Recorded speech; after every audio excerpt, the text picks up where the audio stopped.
안녕하세요. 오늘 열성 팬들과 함께 게임 만들기라는 주제로 발표를 하게 된 황민중입니다. 반갑습니다.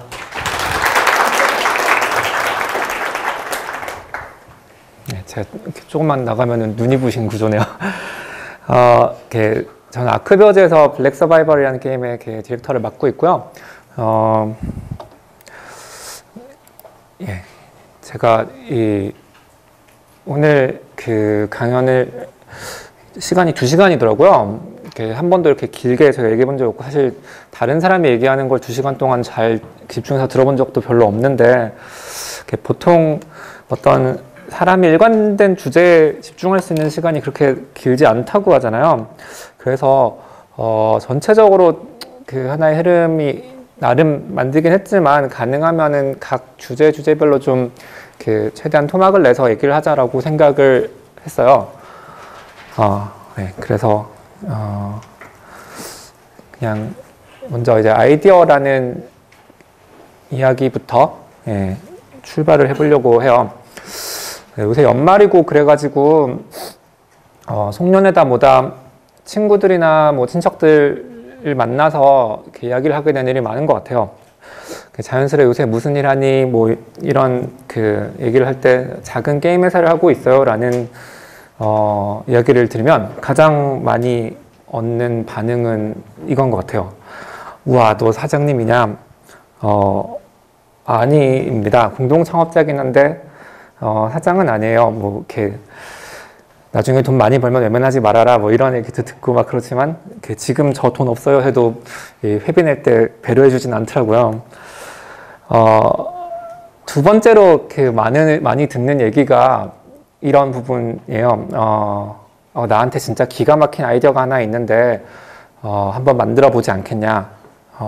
심지어 HWP 파일로, 한글 파일로 이렇게 사후계획서 자기가 생각하는 거를 정리했다 이러면서 주시더라고요. 저는 HWP 파일은 참 열기가 난감한데 그런 말을 드릴 수는 없었는데요. 아이디어를 말할 때 누군가 자기 아이디어를 말하면서 뜸을 들인다면은 저는 개인적으로는 정말 잘 아무것도 모르는 사람이라고 생각해요. 심지어 저희가 다른 회사들을 만나면서 사업 계획서를, 그러니까 사업에 대한 제안을 받기 전에 NDA라고 하죠. 비밀 유지 협약을 요구하는 경우도 있더라고요. 누군가 따라할까 무서워서 공개를 꺼릴 정도라면은 사실은 그리 대단한 아이디어가 아니라고 생각해요. 왜냐하면은 아이디어 자체에는 아무런 가치가 없다고 생각을 하거든요. 사실 이건 제가 7년 전에 저에게 가장 해주고 싶은 말인데요. 저는 제가 굉장히 아이디어가 풍부한 사람이라고 생각을 했어요. 그래서 다니던 직장에서 뭔가 이렇게 날 가두고 있다라고 생각을 했었고, 회사 앞에 그래서 지금 작은 사무실을 차렸어요. 그때 지었던 이름이 아이디어 지주회사라는 이름이었어요. 되게 뭔가 번뜩이는 아이디어로 사업체를 차리고, 그런 사업체를 또 돈을 벌어서 다른 아이디어로 사업체를 차리고, 이런 여러 아이디어로 이 지주회사를 만들 수 있을 거라고 생각을 했었거든요.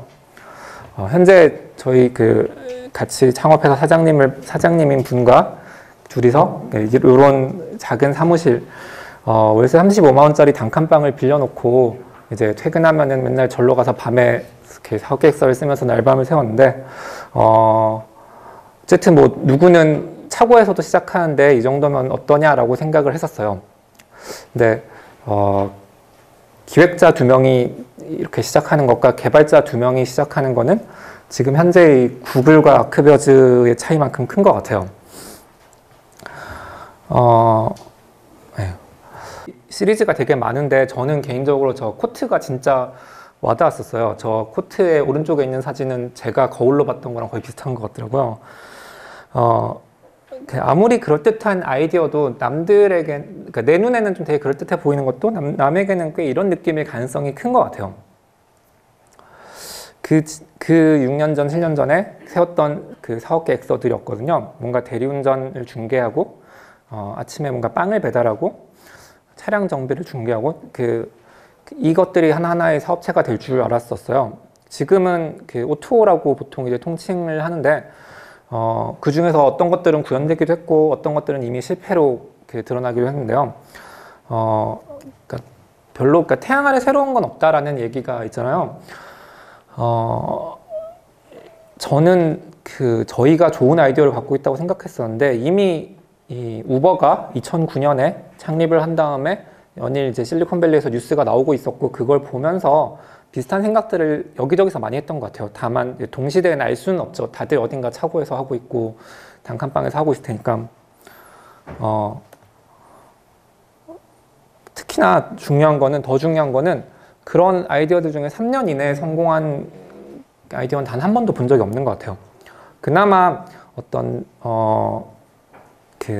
팀이 좋은 팀이 있고 돈을 잘 구하고 운이 정말 좋았을 때의 3년이지 훨씬 더 긴 시간이 필요한 것 같아요. 페이스북, 네이버, 저 밑에는 던전 앤 파이터라는 게임인데요.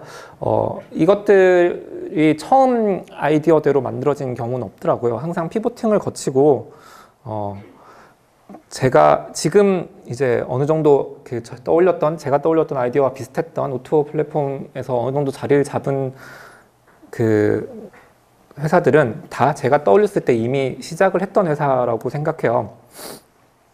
그리고 만약에 정말로 남다른 아이디어가 있다면은 굉장히 높은 확률로 진짜 쓸모없는 아이디어일 가능성이 크다고 생각해요. 그 아이디어 지주회사라는 이 어린 시절의 계획은 개발자도 없어서 아예 시작도 못 해봤지만 이제 게임을 만들고 싶어하는 이 동료 개발자들과 함께 이 아크베어의 전신인 회사를 만들어서 처음 만들었던 게임이 당시에 이제 떠오르던 팜빌이라는 게임과 이제 제가 정말로 좋아했던 캐피탈리즘이라는 게임을 접목해서 소셜 경영 시뮬레이션 게임을 만들어 보자라고 생각을 했어요. 경제학 원리에 따라서 뭔가 실시간으로 상품을 생산하고 사고 파는 시장 경제를 게임 내에 구현하겠다는 의지로 에콘이라는 이름을 지었었는데요. 그렇죠. 자, 여러분 상상해 보세요. 저는 지금 막 포도를 수확했어요. 제 친구는 막 유리병을 만들었죠. 이제 거기 계신 분은 우리 두 사람으로부터 포도랑 유리병을 사서 포도 주스를 만드는 거예요. 그리고 다른 사람에게 판매하는 거죠. 라는 식으로 PT를 하니까 사실 이 위에 사진은 좀 과장이지만 적어도 이런 느낌의 되게 이 좋은 반응을 많이 받았었거든요. 근데 저희가 만들던 프로토타입을 보내면은 진짜 아예 그냥 이렇게 주고받던 메일이 답장이 다 끊기고 연락이 아예 끊어지는 경우가 되게 많았어요. 저희도 한 1년 만들다가 1년 동안 정말 이것저것 해봤었는데 재미가 없어서 게임이 왜 재미가 없지? 라는 생각을 하면서 포기했어요. 결국 게임을 이렇게 세상에 나오지 못하고 접었는데요. 지금은 좀 웃으면서 말할 수 있지만 사실 1년 동안 그것도 월급도 안 받으면서 만들었던 게임을 버리는 마음은 진짜 찢어지잖아요. 그래서 뭔가 이제 내가 뭔가를 대단한 걸 할 수 있다라는 생각보다는 진짜 뭐든지 좀 출시하고 게임을 완성을 하고 돈을 벌어보자로 좀 목표가 바뀌었어요. 마침 애니팡과 드래곤 플라이트 같은 게임들이 워낙에 하니까 저도 가벼운 게임을 만들면 크게 어렵지 않을 것 같았어요. 3개월 만에 저희 팀 6명이서 2개 게임을 만들었어요. 3명씩 3인 1조가 돼서. 그래서 왼쪽에 퍼피라이더라는 게임과 그 밑에 있는 이제 게임을 만들었었는데 그 중에 퍼피라이더라는 게임이 카카오 심사를 통과했어요. 오른쪽에 있는 그림은 지금 카카오뱅크 그림이긴 한데 당시에 카카오 게임 하기에 대한 게임 업계의 시각을 한눈에 보여주는 사진이라고 생각해요. 뭔가 카카오 심사에 됐으니 이제 우리는 부자가 되기만 하면 되는 거야 라는 생각을 했었고 실제로 퍼피라이더라는 게임은 그 카카오에 통과했다는 이유로 정말 운 좋게 넥슨과 퍼블리싱 할 수 있게 됐어요. 그리고 한 3개월 동안 사실 이 카카오 심사에 통과할 정도니까 한 80% 핵심 게임성은 만들었어 라고 했었는데 퍼블리셔가 요구하는 것들을 만드는데 정말 4개월 동안 주 100시간씩 일하면서 어느 정도에 맞췄다고 생각을 했었어요. 그리고 상당히 서든어택이나 이런 당시에 진짜 유명 게임들로부터 모든 지원을 받으며 런칭을 했었는데 진짜 처참했어요. 흥행 성적이. 그 넥슨에서의 흑역사로 불릴 정도로. 근데 사실 퍼피라이더는 런칭 직전에 쿠키런이라는 게임이 나왔어요. 그러면서 국민적인 정말 런게임이 돼버려서 퍼스트 무버가 아니라서 우리는 실패를 했나라는 생각을 했었고, 중국 시장에는 진짜 누구보다 먼저 나가보자라고 생각을 하고 다시 이제 넥슨 차이나와 함께 3개월 동안 또 정말 잠 안 자고 거의 2에 가까운 게임을 만들었어요. 그 지적받은 문제점들을 진짜 다 고쳐가면서. 근데 중국 성적은 정말 더 매출에 대한 그 리포팅도 못 받았어요. 예, 너무 안 나와가지고. 런게임은 진짜 가벼운 게임이라고 생각했었는데 쿠키런과 퍼피라이더의 재미의 차이는 진짜 제가 해도 따라잡을 수가 없더라고요. 쿠키런 너무 재밌었어요. 그러던 중에 이제 여러 사람을 만나면서 알게 된 거는 쿠키런 역시 그 3년 전에 오븐브레이크라는 이름으로 시장에 나왔었고 꽤 오랜 시간 동안 고치고 고쳤던 게임이라는 거였어요. 애니팡이나 드래곤 플라이트 같은 게임도 마찬가지였죠. 하루아침에 갑자기 성공을 거둔 게임들이긴 한데 그 게임들이 하루아침에 만들어진 건 아니더라고요. 아이디어가 가치를 가지려면은 가장 중요한 일은 오랜 시간 동안 수많은 사람으로부터 검증을 받는 일인 받아야 한다고 하는 것 같아요. 그래서 이제 그런 실패들 속에서 시작한 게 저희 블랙 서바이벌 프로젝트였고요. 사실 그 배틀로얄이라는 웹게임이 있었기 때문에 저희는 2달이면 베타를 시작할 수 있을 줄 알았어요. 이때까지만 아직 정신 못 차린 거였는데 실제로는 1년 만에 겨우 베타를 했어요. 하지만 저희가 그래도 나아진 점이 하나 있었다면 딱 하나, 저희는 이 베타가 성공하지 않을 거라고 기대를 안 했어요. 아예. 애초에 블랙 서바이벌이라는 게임을 만들게 된 거는 퍼피라이더의 큰 실패를 끌어안고 우리 2달 동안 무슨 게임 만들지? 라고 이렇게 맨날 직원들과 함께 회의하다가 첫 번째 조건이 앞으로 적어도 3년은 질리지 않고 만들 수 있는 게임을 만들자라고 생각을 했어요. 그게 블랙 서바이벌이었고 1년 만에 베타를 했었고, 베타는 그래도 꽤 많은 걸 남겼어요. 실험적이란 평가와 함께 상도 받았고 정말 그 투자도 받았어요. 물론 그 돈이 안 되겠다라는 평을 너무 많이 받으면서 이제 퍼블리싱은 모두 거절당했었고요. 사실 투자도 그냥 정말 천운에 가까웠다고 생각해요. 하지만 그때 우리가 가장 얻었던, 베타하고 얻었던 제일 소중한 경험은, 소중한 보상은 그 팬덤이었어요.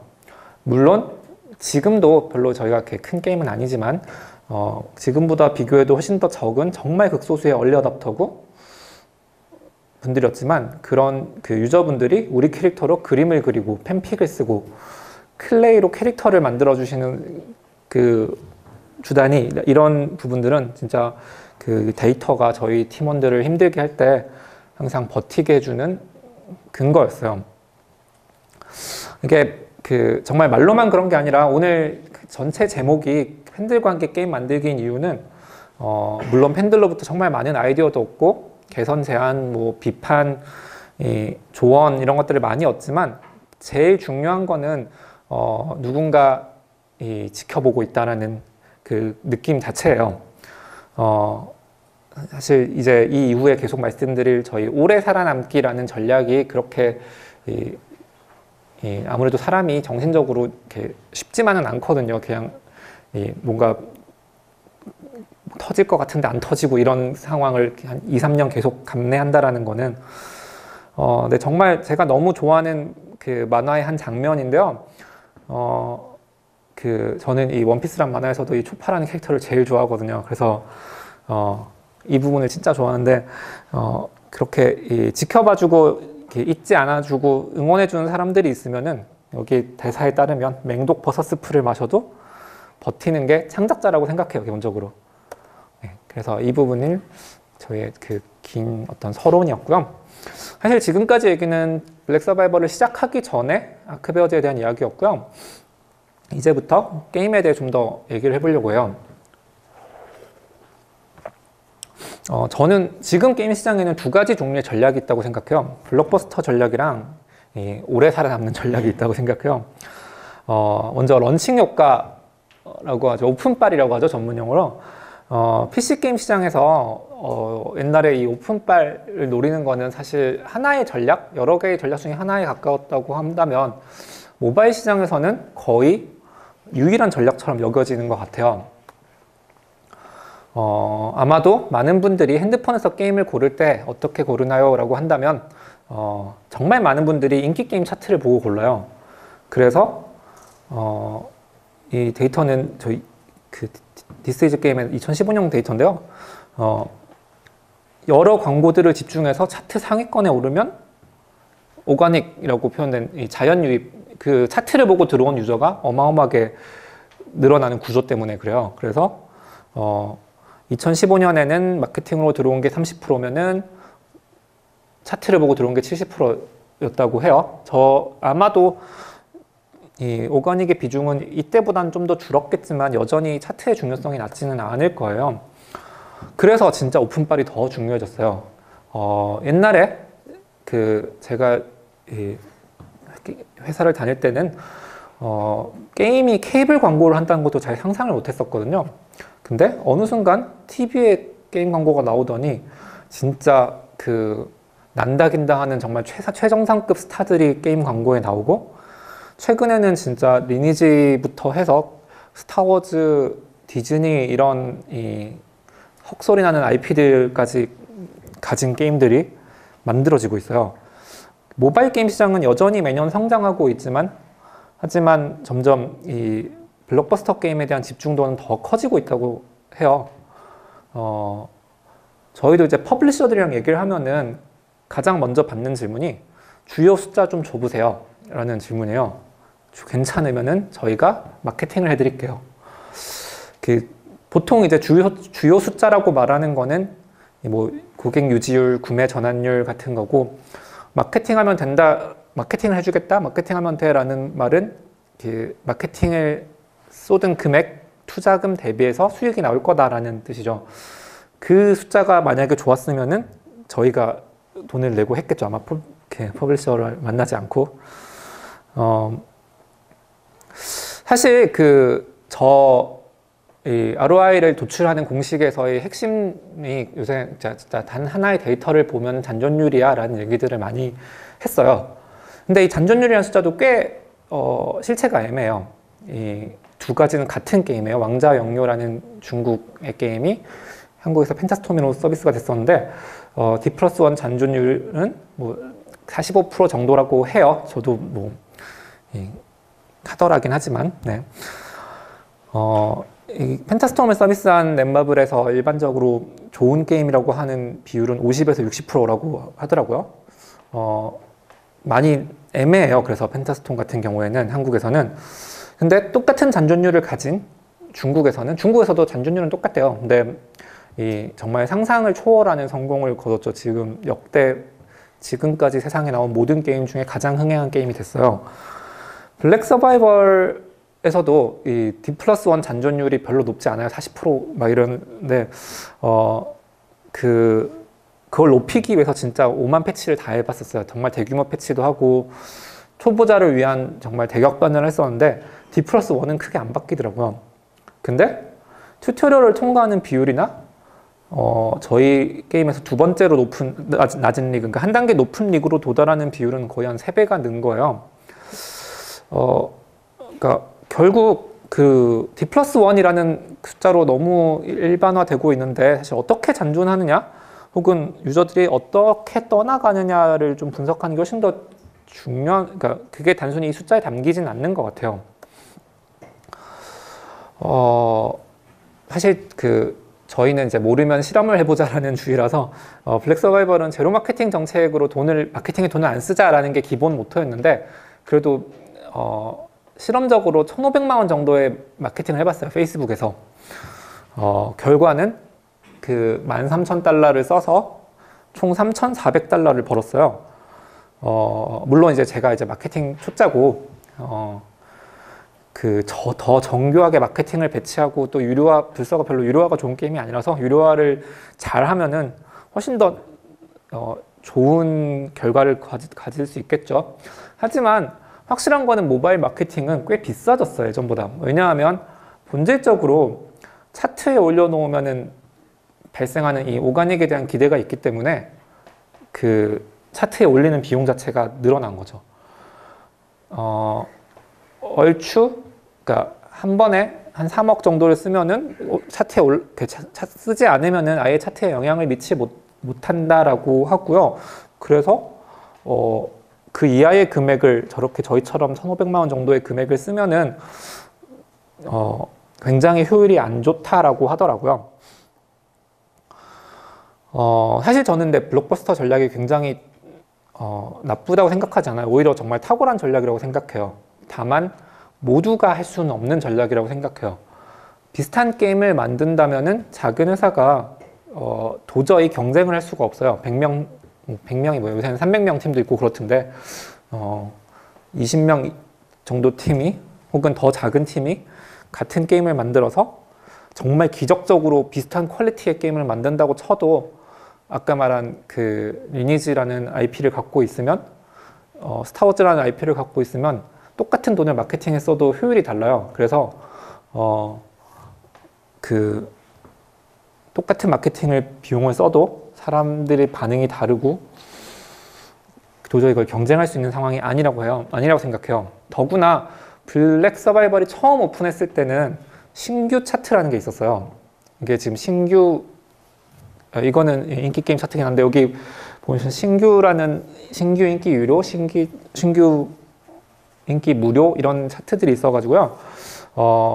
한 2주나 출시 후 2주였나 4주까지는 저 차트에 유지할 수 있었는데 저기서 이제 상위권 1위, 2위 이런 걸 기록하는 게 정말 처음에 많은 도움이 됐었거든요. 근데 이것도 사라져 버리면서 블록버스터가 아닌 게임이 더더욱 소규모의 차트 부스팅을 하기에는 훨씬 더 까다로워졌어요. 그래서 어느새 올해는 정말 탑 퍼블리셔들이 아니면 정말 살아남기 힘들다라고 얘기를 하는 게 이런 부분도 되게 크다고 생각을 하거든요. 작은 마케팅이 과연 얼마나 효과 있을까? 차트 순위에 정말 이 탑 10에 올려놓은 정도가 아니라면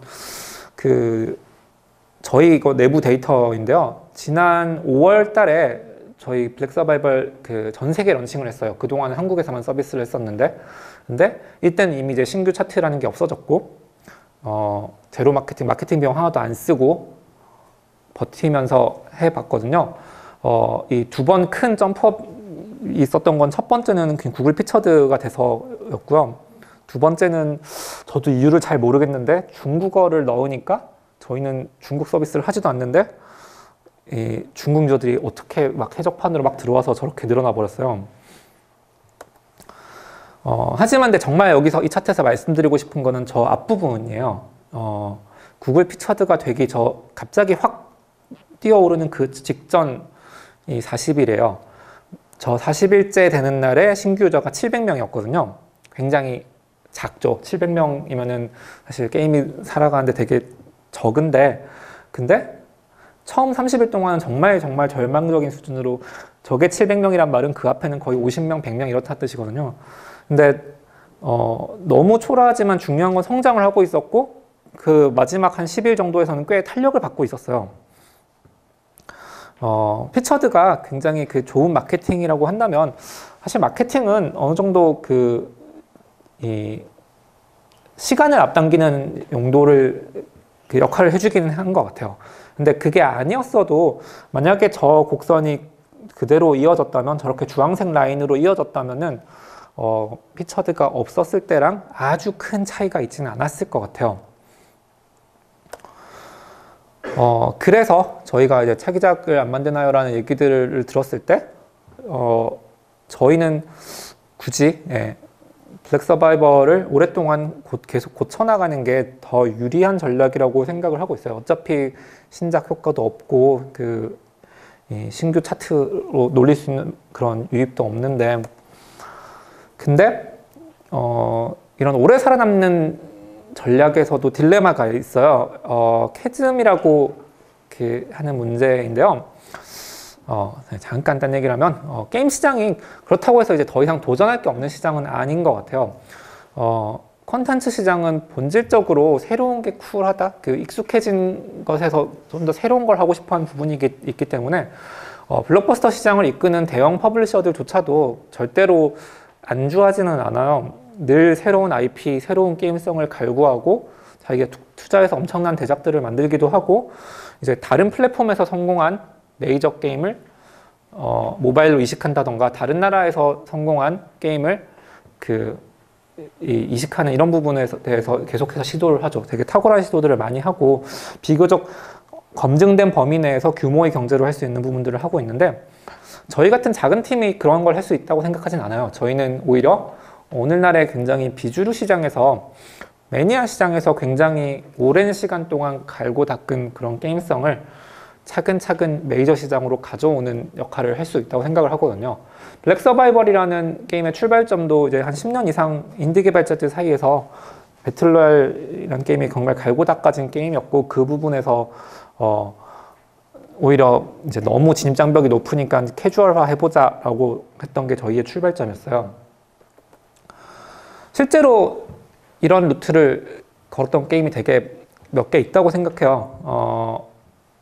이 게임들이 나오기 전에, 왼쪽에 있는 게임들이 나오기 전에 이 장르 자체가 메이저라고 부를 수 없는 장르들이었죠. 공통점을 따지자면은 리그 오브 레전드가 도타의 유저를 뺏어서 크진 않았어요. 도타 유저들은 끝까지 도타를 했죠. 이 장르에 관심이 없던 유저들을 끌어당기면서 장르 자체를 엄청나게 흥행시키는 역할을 했어요. 그렇다고 해서 이제 모든 매니아 게임이 메이저 게임으로 올라서지는 않아요. 오히려 열의 9은 탈락하는데요. 요새 스타트업을 설명하면서 캐즘이라는 얘기를 많이 하는데, 새로운 제품이 얼리 어댑터들에게 사랑을 받는 경우는 꽤 적지 않은 것 같아요. 의외로. 그래서 얼리 어댑터 마켓이라는 것도 있고, 그쪽에 그런데 거기서 그 다음 단계인 이 대중에게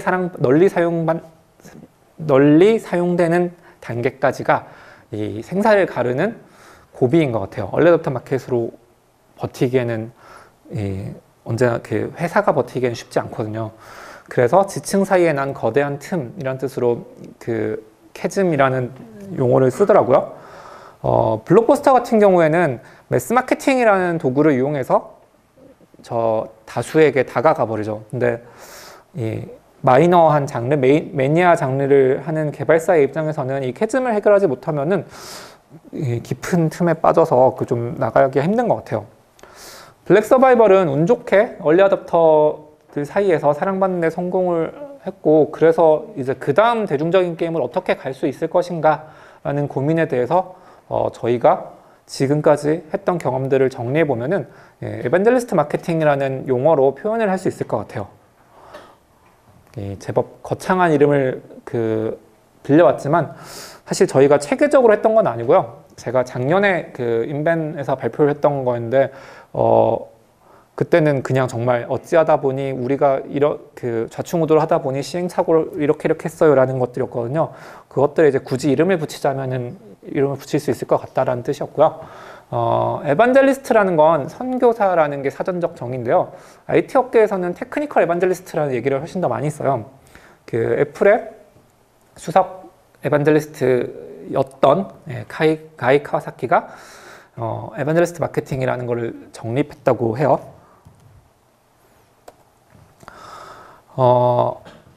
저도 그 중에 한 명이긴 한데요. 애플의 골수 팬들을 생각해 보면 쉬워요. 영업이라는 게 내가 이득을 얻기 위해서 누군가를 설득하는 일이라고 한다면은 에반젤리스트는 상대를 위해서 진심으로 제품을 권하는 거예요. 이거 쓰면은 진짜 너한테 좋아.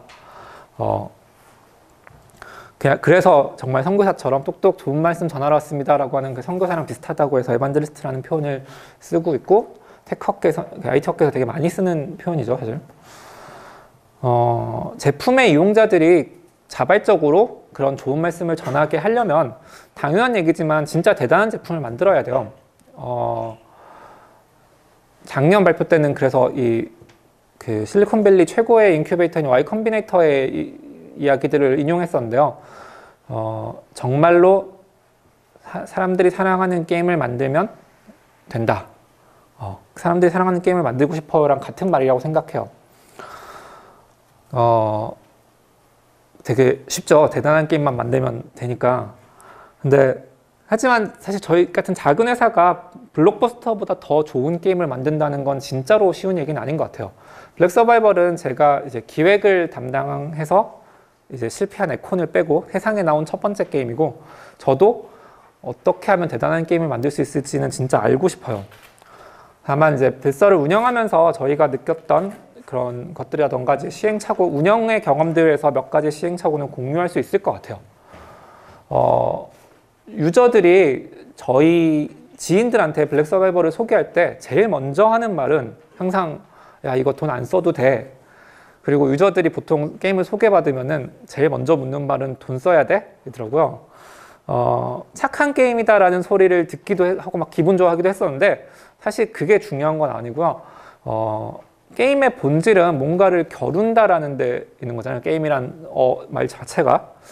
게임마다가 이제 뭘 겨룰지가 그 게임을 규정하는 건데, 요즘 모바일 게임은 그 모든 차별화를 상쇄화시키는 이제 지출을 겨룬다라는 걸로 이 페이 투 윈이라는 게 일상화되면서 모든 게임은 지출을 겨루는 게임이야 라는 형태로 이렇게 왜곡시키는 게 있다고 생각해요. 근데 저희도 그 유튜버의 블랙 서바이벌 소개를 보면서 알았어요. 아, 블랙 서바이벌이 그런 블록버스터 게임만큼, 사실 진짜 300명이 만든 게임만큼의 탁월한 퀄리티를 주지 못한다면은, 그들이 주지 못하는 재미를 저희가 줄 수 있다고 한다면은, 어떻게 생각하면 그거는 페이 투 윈이 아니라는 부분 때문에 그렇겠구나.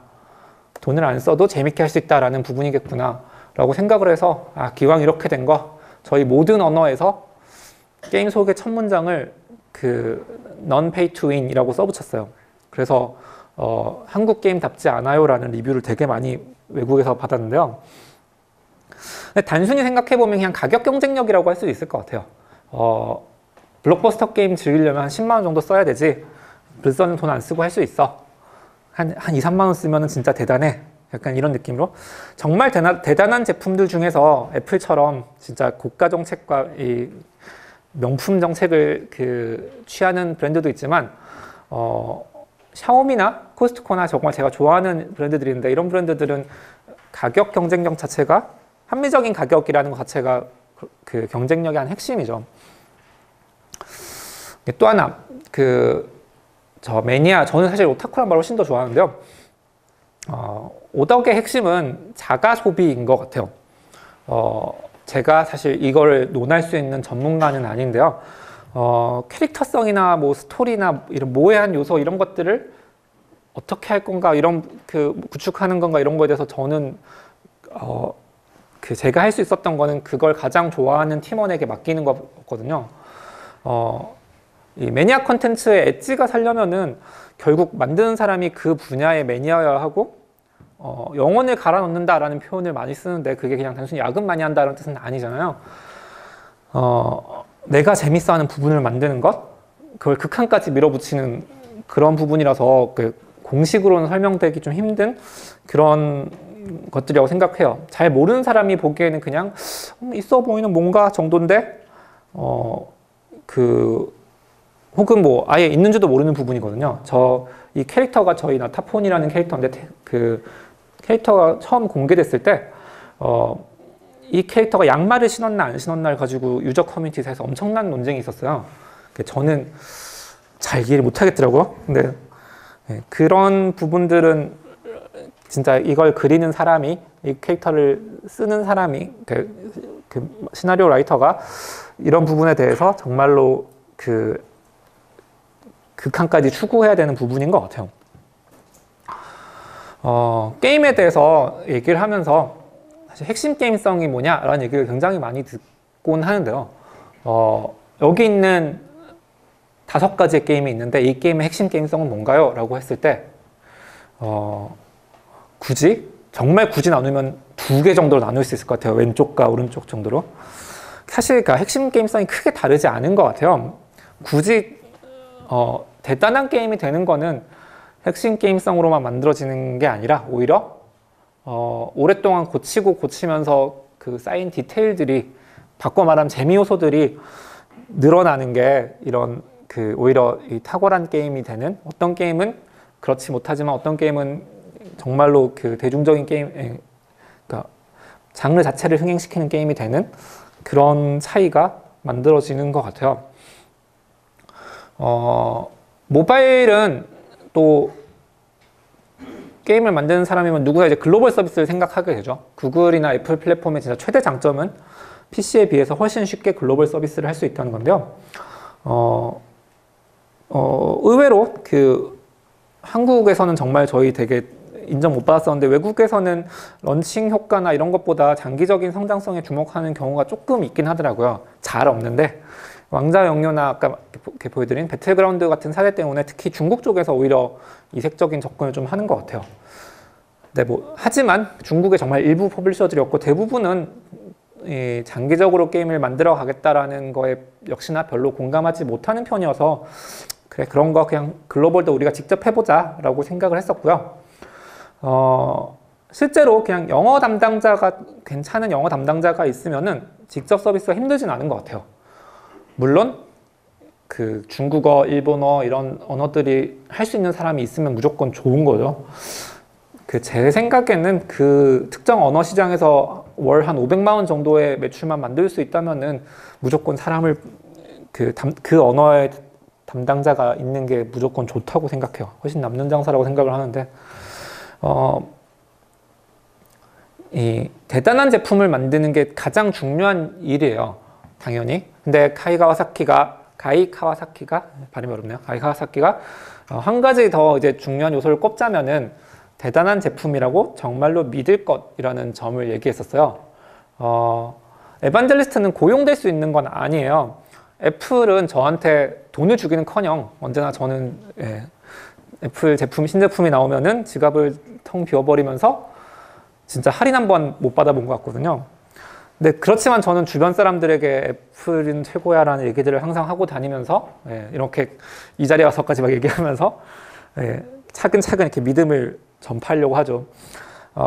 대단한 제품을 만드는 과정이랑 또 좀 다른 과정인 것 같아요. 게임에서 모바일 게임에서 이 모든 활동의 시발점은 리뷰 댓글 달기라고 생각해요. 개발자의 대단한 열정을 증명할 수 있는 정말 손쉬운 수단이고요. 역시나 그 구글 번역기가 정말 정말 최고의 발명품이어가지고 영어만 잘 구사하면은 웬만한 번역은 잘 되는 것 같아요. 물론 저희 게임의 제목을 이렇게 이상하게 번역을 해가지고 그 비영어권 유저로부터 인종차별 게임 아니냐 이런 말도 들어봤었는데요. 그걸 제외하면은 베트남어로 댓글이 쓰여지면은 베트남어를 영어로 번역해서 읽어보고 다시 영어로 대답을 해주면은 베트남어로 구글 번역기가 잘 번역을 해주더라고요. 하다 보면 또 이제 구글 번역기의 번역이 잘 되는 툴을 배우게 되는 것 같아요. 그리고 근데 저희한테 이제 컨택한 글로벌 퍼블리셔들은 진짜 이거 많이 언급하더라고요. 너희 이 하나하나 리뷰 댓글 다는 모습을 보고 되게 놀랐다. 그리고 이렇게 모여서 10명 정도의 운영자들이었는데 그 보이스 채팅으로 회의를 하면서 구글 독스로 막 실시간으로 회의록을 작성하고 여기서 이제 토너먼트도 개최하고 이 내부 내에서 그 커뮤니티 내에서 굉장히 많은 활동들을 하더라고요. 애니메 나이트라고 해서 이제 애니메이션을 같이 보면서, 저희 불사랑 별 상관은 없는데 애니메이션을 같이 보면서 그냥 대화하는 그런 프로그램도 하고, 블랙 서바이벌에 대한 서베이도 해주고, 심지어 이제 너희 레딧과 위키 왜 이렇게 관리 못하냐, 우리가 도와주겠다 이러면서 레딧도 좀 꾸며주고, 스트리밍 여기 있는 10명 중에 한 2~3명은 스트리머로서 또 참여하고 자기 스트리머 지원받은 그 게임 보석으로 토너먼트도 열고, 이렇게 이 블랙 서바이벌과 관련된 진짜 이 여러 타입들의 이 에반젤리스트들이 정말 상호 상승작용을 일으키게 되더라고요. 이런 부분이 정말 인상적이었어요. 근데 확실히 이 에반젤리스트와 관련된 활동들을 할 때 되게 주의해야 될 부분은 되게 많은 것 같아요. 저도 정말 많은 실수를 하고, 제가 사과문 전문 GM이냐라고 그 소리를 들을 정도로 이렇게 사과문을 되게 많이 썼거든요. 이 공식 오피셜한 이 공식 운영진은 좀 포멀하게 움직일 필요가 있어요. 되게 우스운 비교긴 한데 여기 그 동네 아이돌 같은 느낌이에요. 약간 이 안 유명한 아이돌들은 한강 고수부지에서 이렇게 오손도손 이 팬미팅 하고 그러더라고요. 뭐 인기가 있다 뭐 그런 걸 떠나서 이제 아이돌 팬덤에서도 되게 많이 발생하는 문제인데 차별 대우 받았다거나 뭔가 좀 특별 대우 누가 특별 대우 받았다 이런 것들이 굉장히 치명적이더라고요. 그래서 어떤 공식적인 통로들 이렇게 포멀하게 하는 것들이 되게 중요한 것 같아요. 그 블랙 서바이벌에 크레모어라는 아이템이 있는데요. 이걸 저희가 어떻게 패치를 한번 잘못했더니 이거를 사용한 테러 플레이가 완전 정상적인 게임을 못하게 만드는 그럴 때가 있었어요. 그래서 저희가 이제 2주 단위로 밸런스 패치를 하는데 이거 언제 고쳐지냐고 다음 밸런스 패치 이거 포함되냐 막 이런 유저들의 항의가 빗발치고 막 그랬는데 저희가 그때 이제 어디 출장 갔다 와서 그냥 처음 받은 질문, 디스코드로 받은 질문에 답변을 해줬었거든요. 그 다음 패치에 고쳐질 거야? 근데 그 디스코드가 스트리머 디스코드였어요. 그래서 뭐냐, 스트리머들 특별 대우하는 거냐, 왜 게임 밸런스에 대한 부분을 스트리머 디스코드에 먼저 알려주느냐, 이런 것들로 굉장히 많은 비판을 받았어요. 그래서 이런 부분들에 대해서 잘 좀 조정하는 것들이 되게 중요한 일인 것 같아요. 에반젤리스트랑 대화하는 건 기본적으로 굉장히 장기적인 과정이에요. 사람이 모이면은 늘 문제가 많이 생기고요. 사실 이제 최고의 사례라고 꼽혔던 그 디스코드 모더레이터들도 이제 완전히 분열이 생겨서 지금은 디스코드가 두 개의 커뮤니티로 나눠졌어요. 여기 행아웃이랑 커뮤니티랑 그냥 딱 블랙 서바이벌이라는 디스코드랑 두 개로 나눠버렸어요. 이 사소한 문제가 생기고 그걸 해결하는 과정에서 운영진들 사이에서 뭔가 좀 의견이 다르고 그게 쌓이고 쌓이면은 진짜 돌이킬 수 없는 그런 게 되고 저희가 사실 거기서 할 수 있는 건 별로 없어요. 누구 편을 들 수도 없고 그냥 최대한 분쟁에 개입하지 않으면서 양쪽 다 똑같이 지원해 줄게요 라는 형태로 할 수밖에 없더라고요. 어차피 이제 그 비유를 한 김에 아이돌 팬덤도 그래서 정작 두 개의 다른 팬클럽이 공존하는 경우가 되게 많다고 하더라고요. 또 그런 이제 여러 가지 문제들이 발생해요. 스트리머 같은 경우도 이제 늘어나다 보니까 이게 저희가 이 직원 한 명이 스트리머 몇 시간 방송하는지를 체크해서 보상을 주는 거였는데 도저히 방송 시간을 체크할 수가 없는 거예요. 플랫폼도 막 처음엔 트위치만 했었는데 무슨 유튜브, 중국은 빌리빌리, 뭐 일본은 또 일본에 방송하는 플랫폼이 있고 그렇게 막 너무 벌어지다 보니까 이제 그들이랑 최대한 얘기를 하면서 이제 어떻게 방송 시간들에 대해서 리포팅을 받을 것인가 이런 것들에 대해서도 많이 하게 되고요. 번역자 그룹도 정말 잘 돌아가고 있다가 한 6개월 정도 지나니까 약간 의욕이 확 꺾이는 게 느껴져요. 가장 이제 활활 타오르던 유저들이었는데 집중력이 많이 떨어지긴 하더라고요. 그래서 번역 프로세스도 다시 구글 스프레드시트를 쓰게 된 것도 그런 부분에서 번역자들이랑 얘기를 하면서 문제들을 해결해 나가자 이렇게 회의도 하고 언어별로 중국어, 일본어 각각 언어별로 리더도 두고 뭐 이런 문제들도 그러니까 이런 식의 계속해서 해야 될 일들이 생기더라고요. 또 저희가 토너먼트가 굉장히 이제 또 게임의 스트리밍만큼이나 되게 중요한 스트리밍과 굉장히 밀접하게 이제 게임 토너먼트, 게임 대회들이 열리는 게 되게 중요한 문제인데 저희가 직접 할 수가 없더라고요. 아무리 준비를 해도. 그래서 혹시나 이제 토너먼트 서포트 프로그램이라는 이름으로 새로운 것들을 준비해서 하고 있는데 또 새로운 에반젤리스트의 새로운 타입들을 추가할 수 있을 것인가는 지금 아직은 시도 중인 거라서 잘 모르겠어요.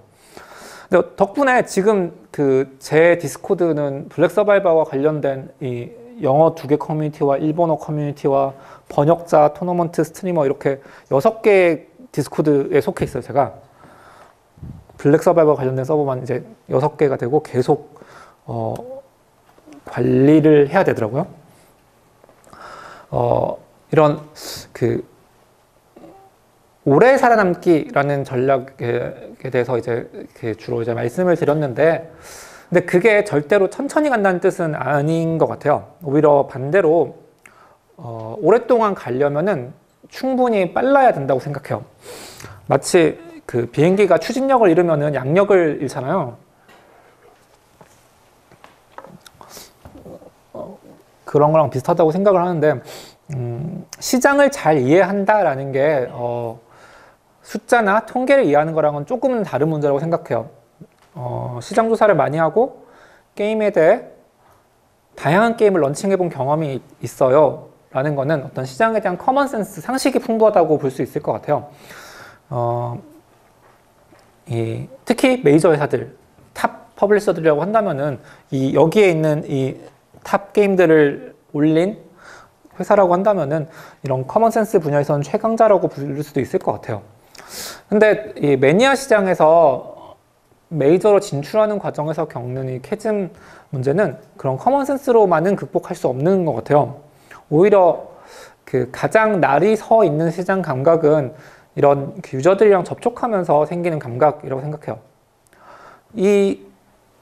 그 시장 감각이 필요한 거는 그냥 어느 날 갑자기 매니아 시장에 있다가 대중시장으로 나가는 일은 없다고 생각해요. 충분히 좋은 제품, 아까 결국은 대단한 제품이, 대단한 게임이 돼야 되고 계속 고객의 요구에 따라서, 그러니까 대단한 게임이라는 건 결국 대중이 납득할 수 있는, 대중을 설득할 수 있는 게임이라고 생각해요. 그러니까 지금 블랙 서바이벌이 대중을 설득하지 못했다면 그거는 이제 아직 그만큼의 대단한 게임이 아니기 때문인 건데요. 이제 새로운 게 쿨하다라는 말은 매니아 시장에도 존재하고 오히려 얼리 어댑터들의 성향상 더 빨리 떠날 수 있어요. 더 늘 새로운 걸 찾는 사람들이기 때문에 얼리 어댑터인 거잖아요. 그 전에 다수를 설득할 수 있는 제품으로 될 수 있을 것인가라는 게 이제 일종의 그 타임 어택인 거죠. 그래서 근데 사실 그거는 꼭 저희 같은 작은 회사에서만 해당하는 얘기는 아니라고 생각해요. 시장 선두에 있는 게임도, 리그 오브 레전드도 1년 단위의 한 시즌에서 게임이 바뀌는 정도는 진짜 엄청나요. 제가 한 6년째, 7년째 계속 하고 있어서 느끼는데, 새 시즌 시작할 때마다 진짜 힘들거든요. 근데 그 덕분에 유저는 진짜 계속 신선한 재미를 유지할 수 있게 돼요. 오래된 게임이지만, 이젠 너무 오래된 게임이지만, 시즌 8 말만 들어도 되게 오래된 게임인데,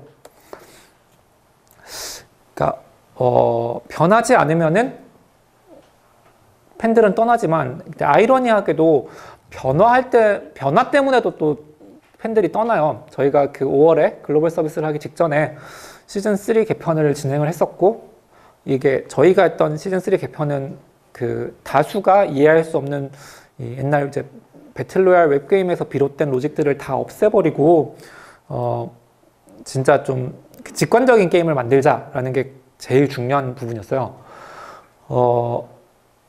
한 6개월 전부터 공지하고 저희 방송 스트리밍으로 제가 직접 스트리밍하면서 설명하고 여러 차례 설명하고 유저 의견 피드백 받고, 그런데